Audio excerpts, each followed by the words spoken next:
Assalamu alaikum. Today we are going to discuss that what is ISO cost and what is ISO cost. जैसे कि हमने consumer की theories में budget constraint और indifference curve को पढ़ा था, बिल्कुल वैसे ही जब कॉस्ट की बात आती है, प्रोड्यूसर साइड की बात आती है, तो हम आइसो कॉस्ट और आइसो कॉन को देखते हैं। जैसे वहाँ पे हमारे पास बजट कंस्ट्रेंट होता था, वैसे हमारे पास यहाँ पे आइसो कॉस्ट होगा, और जैसे वहाँ पे इंडिफरेंस कर्व होता था, वैसे ही यहाँ पे आइसो कॉन होगा। अच्छा, आइसो कॉस्ट जो है वो बेसिकली जिस तरह बजट कंस्टेंट होता है, वैसे वो ये दिखाता है कि अगर लेट सपोज दो फैक्टर ऑफ प्रोडक्शन है, वो कौन कौन से, वो मैं आपको बताता हूँ। जैसे कि लेट सपोज टू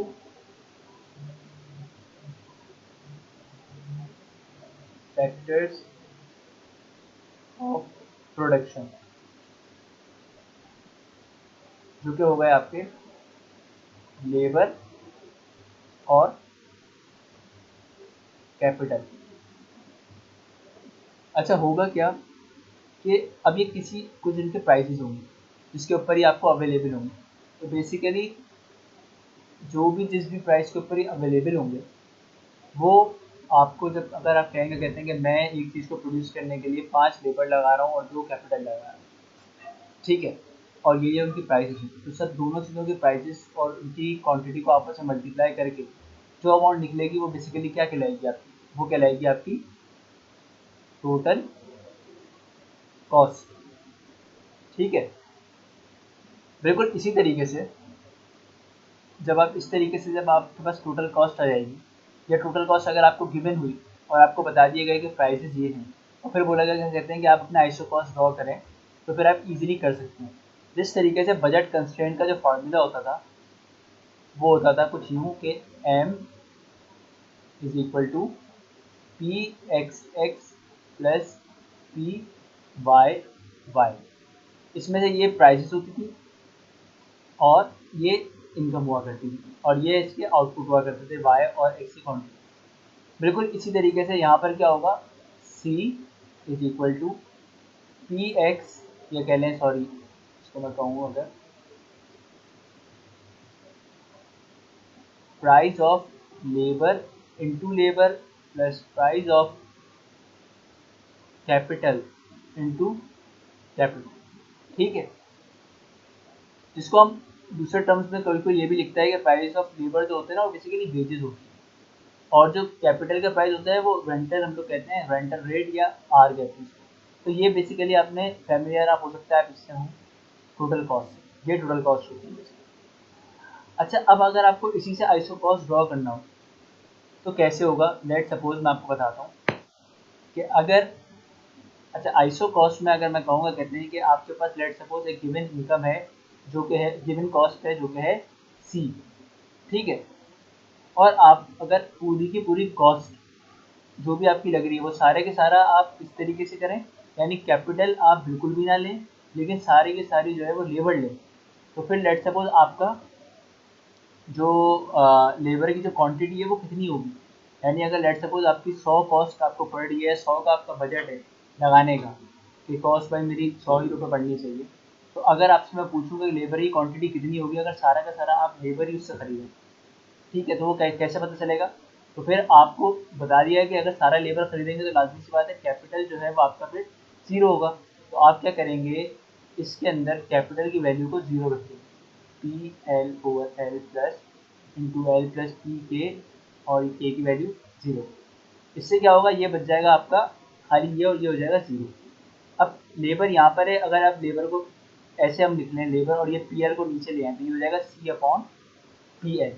तो ये बेसिकली क्या कहलाएगा, ये कहलाएगा कि ये लेबर की मैक्सिमम वैल्यू है। ठीक है, यानी अगर मैं एक ग्राफ ड्रॉ करता हूँ, इधर मैं रखता हूँ कैपिटल और इधर मैं रखता हूँ लेबर, तो अगर मुझे कहा जाएगा, कहते हैं कि लेबर की मैक्सिमम वैल्यू कितनी होगी जब कैपिटल यानी बिल्कुल भी आप ना लें, यानी कैपिटल ज़ीरो, तो क्या होगी, सी ओवर पी एल, यानी ज़ीरो कैपिटल और लेबर की कितनी वैल्यू होगी, सी ओवर पी एल। अच्छा, इसी तरीके से अगर मुझे कहेंगे, कहते हैं कि जी लेबर आप बिल्कुल जीरो रखो और सारा का सारी जो कॉस्ट है वो आपको कैपिटल की लगनी चाहिए, तो आप कैसे निकालेंगे, C is equal to P L into zero plus P K into K, और ये आपका निकल आएगा K is equal to C over P K, यानी यहाँ पे यहाँ पर आ जाएगा सी ओवर पी के। और जब आप इन दो पॉइंट्स को ज्वाइन कर लेंगे तो ये आपका क्या बन जाएगा, आइसो कॉस। ठीक है, तो इस तरीके से आइसो कॉस कर्व आपका, या कह लें कर्व कह लें या लाइन कह लें, ये आपका बन जाएगा। ठीक है, अब लेट सपोज ये तो मैंने अलजेब्रिक तरीके से आपको बता दिया। अगर मैं इसी को एक न्यूमेरिकल एग्जांपल से लेके चलूँ और फिर बताऊं कि आप ये किस तरीके से निकालेंगे, तो देखें आप किस तरीके से निकालेंगे। लेट सपोज आपके पास जो क्वेश्चन है वो आपको गिवन है कि एक फर्म है जो दोनों लेबर और कैपिटल दोनों को एम्प्लॉय कर रही है अपने पास, और जो लेबर की जो प्राइस है यानी प्राइस ऑफ लेबर वो है $2। ठीक है, और बिल्कुल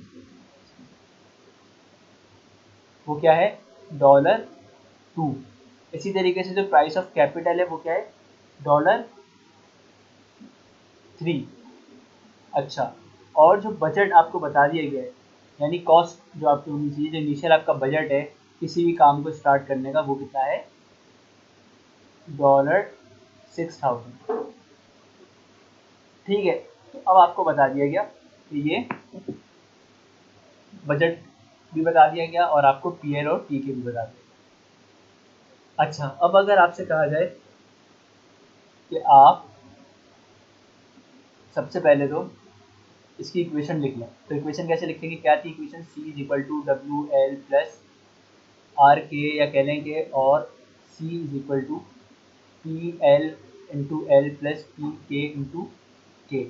तो सी क्या था आपका, यहाँ पे आ गया आपका 6,000 is equal to price of labour कितना था 2L plus price of capital 3K। ठीक है, तो ये आपका क्या आ गया, ये आ गया आपका इक्वेशन पूरी न्यूमेरिकली लिख दी गई। अच्छा, अब अगर हमें कहा जाए कि आप निकालें स्लोप ऑफ आइसोकॉस, तो अब आप स्लोप कैसे निकालेंगे इसके अंदर। देखिए, आप इस इक्वेशन को सबसे पहले तो देखिए हमें ये सोचना होता है कि अगर मैं आपसे कहूँ कि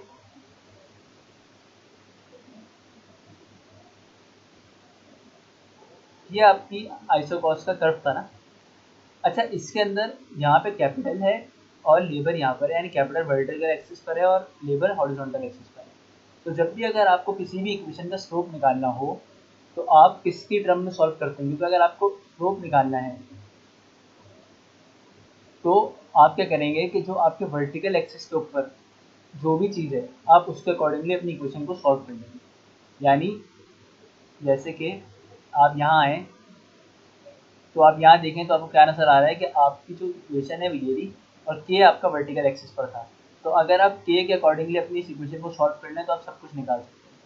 यानी के इज इक्वल टू, अब आप यहाँ से शुरू करें, मैं लेट सपोज 3 के यहीं रखा हुआ है मैंने, और इस 2L को इधर ले गया, तो ये हो गया 6,000 माइनस 2L। ठीक है, और ये 3 जब मैं नीचे लेकर आ गया तो क्या हो गया, K is equal to 6,000 upon 3 minus 2/3L। और ये कितना बन गया आपका, 3 × 3 = 6, यानी 2000 माइनस 2/3L। ये आपका बन गया इक्वेशन कैपिटल की टर्म में सॉल्व हो। अब यहाँ से अगर आप इन टर्म्स ऑफ कैपिटल, अगर आप यहाँ से आपसे कोई पूछे कि स्लोप क्या है और वर्टिकल इंटरसेप्ट क्या है, क्योंकि वर्टिकल इंटरसेप्ट वही है जो आपने एक्सट्रीम पॉइंट निकाला था अपने कैपिटल का। अच्छा, तो वर्टिकल इंटरसेप्ट बेसिकली ये होगा, और जो स्लोप होगा इक्वेशन का वो ये होगा जो कि लेबर के साथ अटैच है, यानी जो भी इंडिपेंडेंट वेरिएबल के साथ जो भी चीज़ अटैच होती है वो बेसिकली आपकी उस इक्वेशन का स्लोप होता है। क्योंकि देखिए लेबर हॉरिजॉन्टल एक्सिस पर था, कैपिटल वर्टिकल एक्सिस पर था, तो ये इस इक्वेशन का यानी आइसोकॉस लाइन का ये स्लोप है, और ये एक्सट्रीम पॉइंट है, यानी जो हमने पहले निकाला था कि जीरो रख के कैपिटल को और लेबर को जीरो रख के कैपिटल मैक्सिमम निकाला था हमने, तो वो देखें वो हमारे पास इसी तरीके से आ रहा था। अगर मैं यहाँ पे कैपिटल लेबर को जीरो रख दूँ तो ये टर्म जीरो हो जाएगी और कैपिटल कितना आ जाएगा मैक्सिमम 2000, यानी पूरी की पूरी बजट आप अगर कैपिटल में लगा दें, जैसे कि यहाँ पे भी हम कर सकते हैं इसको इस तरीके से कि अगर एल हम 0 रखते हैं तो क्या होगा, ये 0 हो गया, ये क्या बच गया 3K, 3 इधर नीचे जाएगा तो क्या हो जाएगा 6000 डिवाइड बाई 3, 2000। देखिए यहाँ पे भी कोई आंसर आ रहा है, कैपिटल यानी वर्टिकल इंटरसेप्ट आ गया। ठीक है, तो ये बेसिकली जो आपको इसमें से निकालना था वो था ये। तो आप यहाँ पे लिख सकते हैं कि slope of isocost line is -2/3। अच्छा -2, क्योंकि जो कर्व है वो आप देख रहे हैं वो कुछ इस तरह है, डाउनवर्ड स्लोपिंग है, इस वजह से माइनस आ रहा है, वरना अगर ये अपवर्ड स्लोपिंग होता यानी कुछ यूँ होता तो ये प्लस में आता। ठीक है, तो ये 2/3 आंसर आ गया इसका।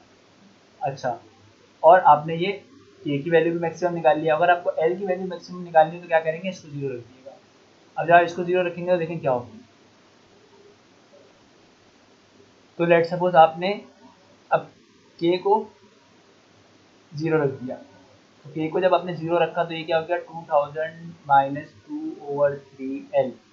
अब क्या होगा, ये 2/3L आप यहाँ ले गए इज इक्वल टू 2000, लेबर यहीं पे रहा 2000 इंटू 3/2, यानी ये मैं इधर ले गया तो रेसिप्रोकल हो जाएगा, 2 1 2, ये 1000 बन गया, और 3 से मल्टीप्लाई करा तो कितना आ गया लेबर 3000। इसका मतलब अब मेरे पास ये आइसोकॉन ठीक बना दूँ।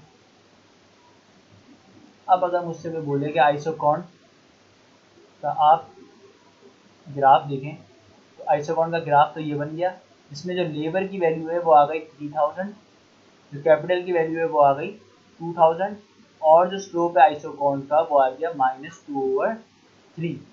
ठीक है, तो इस तरीके से आपने एक्सट्रीम वैल्यूज भी निकाली। अच्छा जनाब,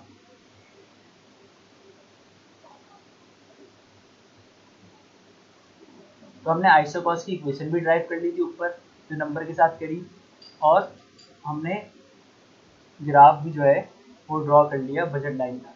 ठीक है, अच्छा इसी तरीके से अब देखिए लाजमी सी बात है कि ये तो एक्सट्रीम पॉइंट्स है, कोई इसके अंदर कोई एक मिडिल का पॉइंट होगा जो कि आपको ऑप्टिमम लग रहा होगा। अच्छा, अब वो ऑप्टिमम कैसे आएगा, वो ऑप्टिमम बेसिकली वो ऑप्टिमम इस तरीके से आएगा,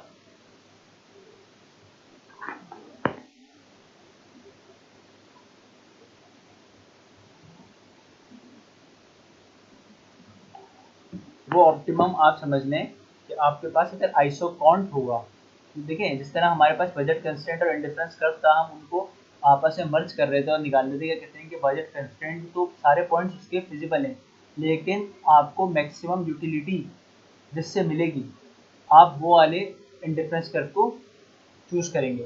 ठीक है, इसी तरीके से टोटल कॉस्ट की भी जब बात आएगी, आइसोकॉन्ट की जब बात आएगी, तो बेसिकली जो आइसोकॉन्ट होता है उसका काम क्या होता है कि वो आइसोकॉन्ट आपको यही दिखा रहा होता है कि यहाँ पे कैपिटल है, यहाँ पे लेबर है, बट वो कुछ इंडिफरेंस करके शेप की तरह का होता है, और उस पर जो कॉस्ट होती है वो कांस्टेंट होती है, यानी जो भी अगर जैसे 2000 कॉस्ट है लेट सपोज, तो वो इसके ऊपर ही वेरी कर रहा होता है। ठीक है, अब यहाँ पे लेट सपोज आप ड्रॉ कर लें कि जो आपका इंडिफरेंस कर्व है वो कुछ इस तरह से है। ठीक है, अच्छा एक और चीज़ जो कि मैंने शायद यहाँ पे गलत कह दी कि ये मैं सी कह गया यहाँ पे, बेसिकली जो आपका आउटपुट होगा वो उस आइसोकॉन के ऊपर एक होता है, यानी कि अगर आप इतने लेबर और इतने कैपिटल आप लगाएं, या आप इतने लेबर और इतनी कैपिटल की क्वांटिटी लगाएं, यानी A1 और L1 लगाएं, या फिर आप K2 और L2 लगाएं, तो जितने भी आप ये कॉम्बिनेशन है उन सब पे आपकी क्वांटिटी आपको कांस्टेंट मिलेगी, जिस तरह वहाँ पे यूटिलिटी आपकी कांस्टेंट होती है डिफरेंस करके। तो देखिए इस तरीके से आपका एक ये क्यू बन गया जिस पे आपका लेट सपोज कह लेंगे 2000 था। अच्छा, ये मैं खाली खुद से सपोज कर रहा हूँ, ये मैं कोई निकाल नहीं रहा कहीं से। और इसी तरीके से आप कह लेंगे, कहते हैं कि आपका एक और डिफरेंस कर्व था जो कि आपका आपका इस पॉइंट पे टेन था, एक इस पॉइंट पे, और ये डिफरेंस कर्व यहाँ से इंटरसेक्ट हो रहे थे और ये इस पे टेंजेंट हो रहा था, और इसके ऊपर आपकी क्वांटिटी, क्योंकि जितना ज़्यादा ऊपर अगर आप जाते रहेंगे इंडिफरेंस कर्व से या वो आइसोकॉन से, तो आपको ज़्यादा से ज़्यादा क्वांटिटी मिलती रहेगी। जिस तरह यूटिलिटी में अगर आप हायर इंडिफरेंस कर्व पे जाएंगे तो आपको ज़्यादा यूटिलिटी मिलेगी, इस तरह यहाँ ज़्यादा क्वांटिटी मिलेगी। तो होगा क्या कि अब आपके पास बजट कंस्ट्रेंट तो है, यानी आपके पास कॉस्ट की तो लिमिट आ गई है, लेकिन आप क्या चाहेंगे, आप यही चाहेंगे कि जितनी मेरी कॉस्ट लग रही है उसमें मैं ज़्यादा से ज़्यादा आउटपुट प्रोड्यूस करूँ। तो अगर आपके पास एक चांस ये है इंडिफरेंस कर्व का, और एक आइसोकॉन्ड ये है और एक आइसोकॉन्ड ये है, इस वाले आइसोकॉन्ड पे आपको 2000 क्वांटिटी मिलेगी, जबकि आपकी वो जो बजट है आपका 6000 का, वो आपका पूरा का पूरा इसमें कंज्यूम हो जाएगा। यानी ये वाले पॉइंट के ऊपर समझ लें, लेट्स सपोज अगर मैं बोलूँ तो ये आपका पूरा का पूरा कंज्यूम हो जाएगा, और इनमें इस पॉइंट के ऊपर भी आपका पूरा का पूरा बजट कंस्ट्रेंट कंज्यूम हो जाएगा। लेकिन आपको कितनी क्वांटिटी मिलेगी, 2000, जबकि यहाँ पे कितनी मिलेगी आपको, 3000। अच्छा, और एक और चीज़ ये है कि जब भी आपका बजट कंस्ट्रेंट आपको या आइसोकॉस्ट के साथ इंटरसेक्ट हो रहा हो, यानी आइसोकॉन्ड आपका इंटरसेक्ट हो रहा हो आइसोकॉस्ट के साथ, तो आप ऐसे वाले लेवल पे नहीं जाएंगे, बल्कि आप ऐसे लेवल पे जाएंगे जहाँ पे आपका टेंजेंट हो रहा होगा। तो बेसिकली आप इस पॉइंट के ऊपर जाएंगे, यानी ये वाला जो वो पॉइंट होगा, ये आपका कहलाएगा ऑप्टिमम पॉइंट। आप अपने बजट को या अपनी आइसो कॉस्ट जो आपकी जो बजट था उसको आप मैक्सिमम तौर पे यूज़ करते हुए, एफिशिएंटली यूज़ करते हुए, ज़्यादा से ज़्यादा मैक्सिमम क्वांटिटी आप प्रोड्यूस कर रहे होंगे।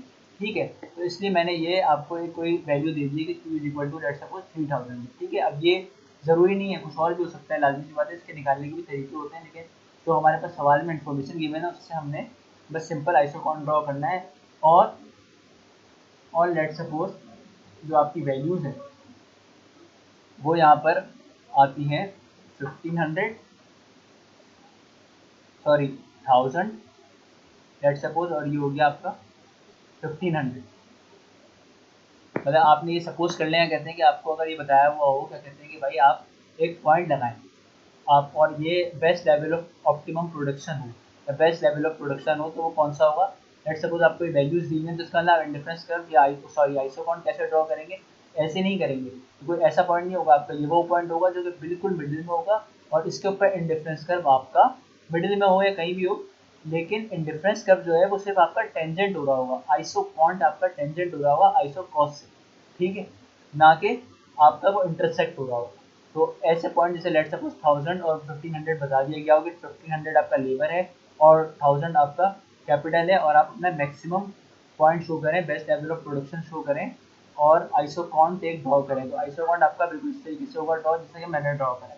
अच्छा, अब जैसे कि हमने सारी चीज़ें निकाल ली, इसी तरीके से अब एक और चीज़ होती है, वो कहलाती है आपकी क्या,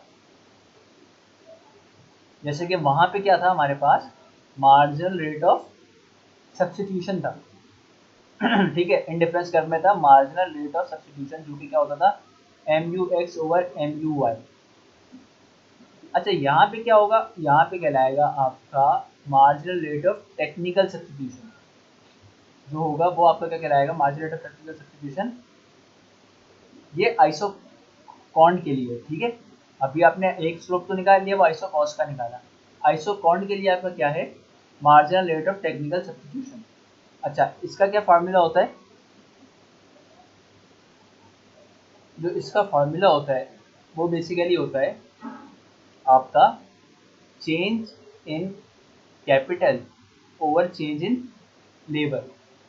ठीक है, अगर आपको नंबर्स गिवन हो, जैसे कि अगर मैं कहूँ कि ये आपका इंडिफरेंस कर्व है, तो आइसोकॉन्ड कर्व है, और इसके ऊपर यहाँ पे कैपिटल की वैल्यू गिवन है और यहाँ पे लेबर की भी वैल्यू गिवन है, और आपसे बोला जाए कि आप marginal rate of technical substitution निकालें इन दो पॉइंट्स में, तो आप कैसे निकालेंगे, K2 change in K over change in L से, यानी K2 माइनस K1, और इसी तरीके से L2 माइनस L1 करके आप निकाल लेंगे। अच्छा, लेकिन अगर आपको ये ना दिया हुआ हो और आपको बेसिकली यही चेंज इन L, अगर आपको फंक्शन दिया हुआ हो, तो फंक्शन से आप कैसे निकालेंगे, फिर वो कहलाता है derivative of capital equal to derivative of labour. अच्छा, यानी derivative of K with respect to derivative of labour आप लेंगे, तो वो आपका क्या कहलाएगा, वो आपका आ जाएगा मार्जिनल रेट ऑफ टेक्निकल। बल्कि मेरे ख्याल में मैंने ये, अगर आप इसको यूँ करें तो ये ज़्यादा बेहतर होगा कि ये डेरिवेटिव ऑफ कैपिटल, बल्कि ये मैंने असल में दावा का साइन बना दिया, derivative of labour with respect to derivative of capital आपका MRTS होता है। अच्छा, ये निकलता है कैसे derivative of L with respect to derivative of capital, basically इसका जो मेन फार्मूला है वो कहलाता है MRTS। आप कह सकते हैं कि इसको एक और तरीका ये होता है कि आपका क्या होता है वो अगर आप किसी का फंक्शन को आप देखें तो वो आपका कुछ इस तरह होगा कि MPL ओवर MPK। अगर आपके पास ये दोनों वैल्यूज भी हो, यानी मार्जिनल प्रोडक्टिविटी ऑफ लेबर और मार्जिनल प्रोडक्टिविटी ऑफ कैपिटल हो, तो आप इन दोनों को रखें और इन दोनों को डिवाइड करेंगे तो आपका MRTS आ जाएगा। अच्छा, अब ये निकलते कैसे हैं, यही आपका बेसिकली आपको ये बताता है कि ये कैसे आएगा। MPL बेसिकली क्या होगा, किस तरीके निकलेगा, change in Q divide by change in आपका कह लें लेबर, ठीक है, और derivative of Q respect to derivative of capital, यानी change in Q respect to change in K। अच्छा, अब जब आप इसको अगर थोड़ा सा और सिंप्लीफाई करके लिखते हैं तो कुछ वो इस तरह हो जाएगा, लाजमी सी बात है, ठीक है। और ये डी क्यू कैंसिल हो जाएगा तो क्या बच जाएगा, डी के, यानी डेरिवेटिव ऑफ के विद डेरिवेटिव एल, और यही आपका मैंने यहाँ पे आपको बताया कि ये होगा, ठीक है। तो इस तरीके से आप इसका तो हम यहाँ पे वो marginal rate of technical substitution यहाँ से निकाल सकते हैं। अच्छा, अब बात आती है कि अब आप यहाँ पे ये सोच रहे हो कि यहाँ पे क्वांटिटी तो दी भी नहीं है, जैसे ये तो मैंने एज्यूम करी है ना, खुद से तो नहीं दी भी, तो ना डेरिवेटिव ऑफ क्यू मैं निकालूंगा कैसे, क्यू तो है ही नहीं, क्यू का तो कोई फंक्शन ही नहीं यहाँ पे गिवन है। तो देखिए, सबसे मेन चीज़ जो आपका MRTS निकालना होगा, आपका MRTS बेसिकली क्या होगा कि आपने एक पॉइंट निकाल लिया जो हमने इससे पहले निकाला, ठीक है, वो मैं आपको दिखाऊं कि क्या बात कर रहा हूँ। जैसे कि ये पॉइंट आपने निकाला था, ठीक है, जिसमें 1000 जो आपको बताया गया था क्वेश्चन के अंदर ही, लेट सपोज कि 1000 आपका, आप ये पॉइंट एक लगाएं जहाँ जो आपका ऑप्टिमम पॉइंट होगा। ऑप्टिमम पॉइंट का मतलब है कि जहाँ पे आपका आप मैक्सिमम लेवल ऑफ प्रोडक्शन आप अपना दे रहे होंगे, तो वो पॉइंट कौन सा होगा जहाँ पे आप 1000 यूनिट्स ऑफ लेबर कैपिटल लगा रहे हैं और 1500 यूनिट्स ऑफ लेबर लगा रहे हैं, तो ये आपने ऑप्टिमम पॉइंट निकाल लिया था। अच्छा, अब अगर आपसे पूछा जाए कि इसी पॉइंट का आप marginal rate of technical substitution निकालें, जबकि marginal rate of technical substitution निकालने के लिए तो आपके पास क्वांटिटी होना जरूरी है, लेकिन एक और तरीका इससे आप निकाल सकते हैं। वो क्या तरीका है, देखें, हमने एक चीज़ पढ़ी थी और आपको शायद याद हो कि अगर आप ऐसे कोई पॉइंट देखेंगे जो ऑप्टिमम पॉइंट होगा बजट कंसिडर इंडिफरेंस करके केस में, तो वहाँ पे हम ये कहते हैं कि MRS एक्स और वाई बराबर होगा price of X over price of Y के, यानी माइनस माइनस करने से माइनस माइनस बेसिकली कैंसिल हो जाता है, इसलिए उसको ये कहते हैं, ये आइडेंटिटी होती है।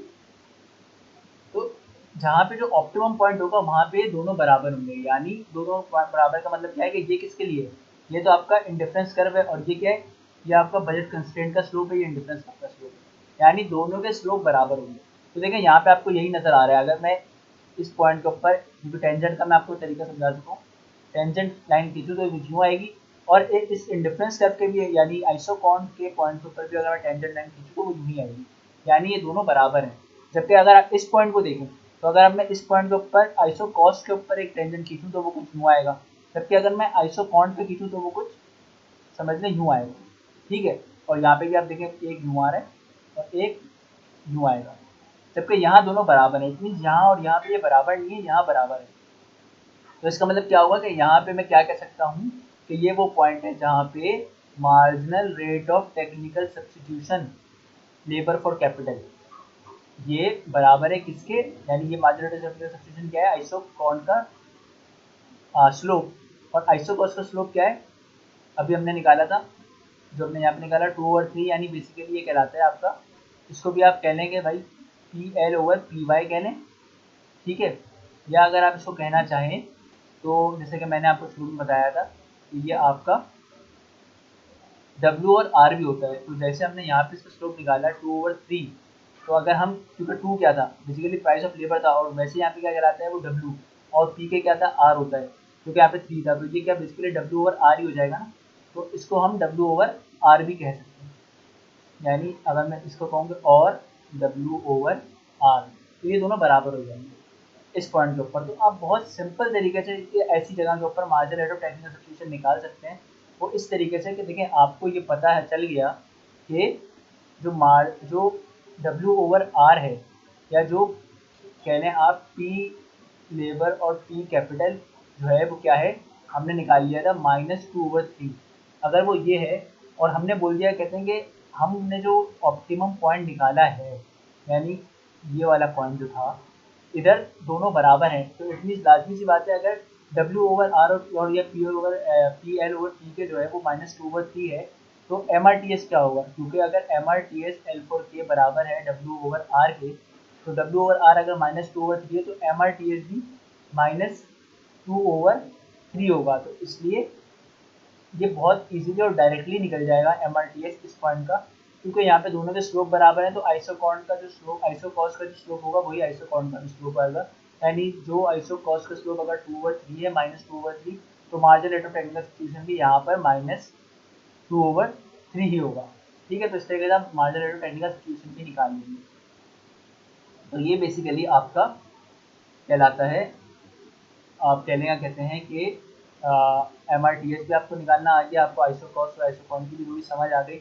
इसी तरीके से अगर मैं आपसे कहूँ कि आप ज़रा आइसोकॉन का भी अगर मैं आपको एक फंक्शन दिखा दूँ, तो वो भी मैं समझता हूँ कहते हैं कि थोड़ा आप लोगों के लिए आसान हो जाएगा इस चीज़ को समझना। कि लेट सपोज आपको ये दिया हुआ है Q is equal to 2L+3K। इसका मकसद क्या है कि ये इतने लेबर, इतनी कैपिटल आप लगाएं, आप क्वांटिटी निकाल सकते हैं। ठीक है, तो आप एक इंडिफरेंस कर्व को ड्रॉ कर सकते हैं। ठीक है, अब जैसे कि अगर मैं आपसे कोई पूछता है कि इसका यार टेक्निकल सब्स्टिट्यूशन ये निकालो MRTS, तो कैसे निकालेंगे?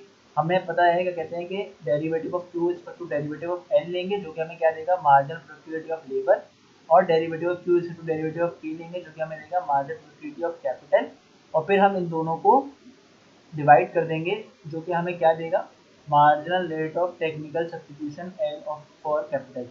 ठीक है, तो अब यहाँ पे derivative of Q is to derivative of L क्या होगा? देखिए, अगर आप यहाँ से देखें तो derivative of Q is respect to derivative of L, basically ये फंक्शन में देखें आप, लेबर यहाँ आ रहा है, यहाँ तो आ नहीं रहा, तो लेबर जो यहाँ आ रहा है, ठीक है, L, तो 2 एज इट इज आ जाएगा, क्योंकि ये मल्टीप्लाई हो रहा है 2 और L आपस में। और लेबर के लिए क्या होगा, जब L से डेरिवेटिव आप ले रहे हैं, तो L जो है आपका 1, जो इसकी यहाँ पे पावर 1 थी, तो पावर 1 बाहर आ जाएगी उठ के। अगर मैं इसको यहाँ पे लिखाऊँ 2, और लेबर की पावर 1 बाहर आ जाएगी, ये वाली मल्टीप्लाई में आ जाएगी यहाँ पे, और लेबर 1 -1 हो जाएगा। तो जब आप इसको देखेंगे तो लेबर 1 -1 का मतलब क्या है कि 2 1 2, और लेबर 1 -1 मतलब 0। लेबर 0 का मकसद हो गया कि 2 × 1, और ये बन गया आपका 2। इसी तरीके से अगर आप, अच्छा, और कैपिटल क्या हुआ, क्योंकि कैपिटल लेबर तो इसमें है ही नहीं, तो 3 के ये बेसिकली क्या हो जाएगा, ये हो जाएगा 0। इसी तरीके से derivative of Q derivative K लेंगे, तो ये आपका 3 बन जाएगा। जिस तरह हमने ये किया बिल्कुल वैसे ही होगा। तो ये आपको क्या हो गया, MPL/MP आ गया। ठीक है, अब MPL क्या था, यहाँ पे आपका क्या है 2, और क्योंकि हमें पता है कि माइनस के साथ ही होगा, क्यों, क्योंकि आइसोकॉन भी जो है आपका वो कैसे ड्रॉ होता है, डाउनवर्ड स्लोपिंग होता है। ठीक है, तो माइनस के साथ साइन आ गया, MPL2 आ गया, और MPL इतना आया था 3। तो बेसिकली आपको क्या कहलाया, marginal rate of technical substitution. मैं इसको थोड़ा सा कर लूँ, तो कुछ ये -2/3। ठीक है, तो मैंने एक एग्जाम्पल क्वेश्चन लिया, और इससे मैंने कहा कि आप इस तरीके से भी निकाल सकते हैं। तो आपके पास जो भी फंक्शन हो, आप उसका डेरिवेटिव लेंगे, MPL और MP के निकालेंगे, और उन दोनों को डिवाइड करेंगे, और आपका MRTS आ जाएगा। ठीक है, तो आपको समझ आया होगा, इससे फीडबैक जरूरी है। Thank you.